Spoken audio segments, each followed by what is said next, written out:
पोरांनो, आता IPL चालू होतं आहे, त्याच्यामुळं आपण प्रत्येक टीमची प्लेइंग 11 बघणार आहेत. त्यांची स्ट्रेंथ काय असणार आहे आणि त्यांची विकनेस काय असणार आहे. आणि प्लेइंग 11मध्ये सुरुवातीला आपण त्यांची बॅटिंग प्लेइंग 11 पाहणार आहेत.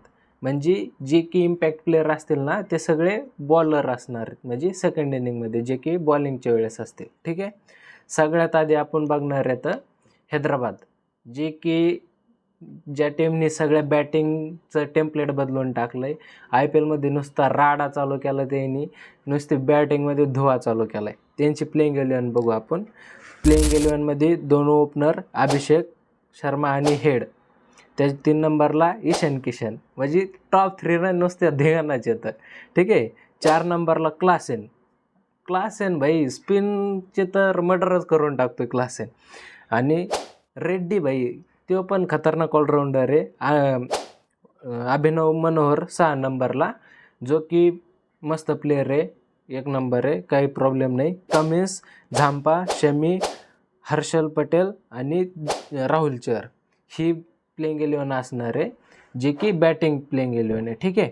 त्याच्यानंतर इम्पॅक्ट प्लेअरमध्ये उनटकट आणि सिमरजीत हे 2 बॉलर्स आहेत.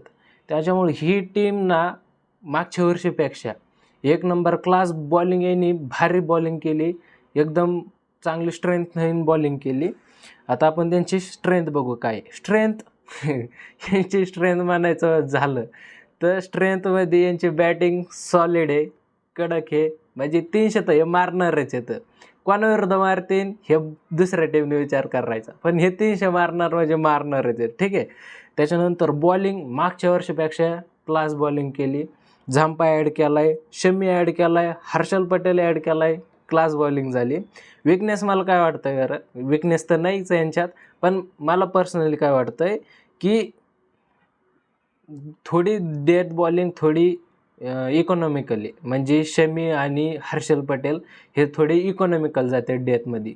मग ती तर विकनेस नाहीच आहे टीममध्ये, पण थोडी जी काय असणार आहे ना ती हीच असणार आहे की थोडी इकॉनॉमिकल बॉलर्स आहे डेथ ओव्हरचे.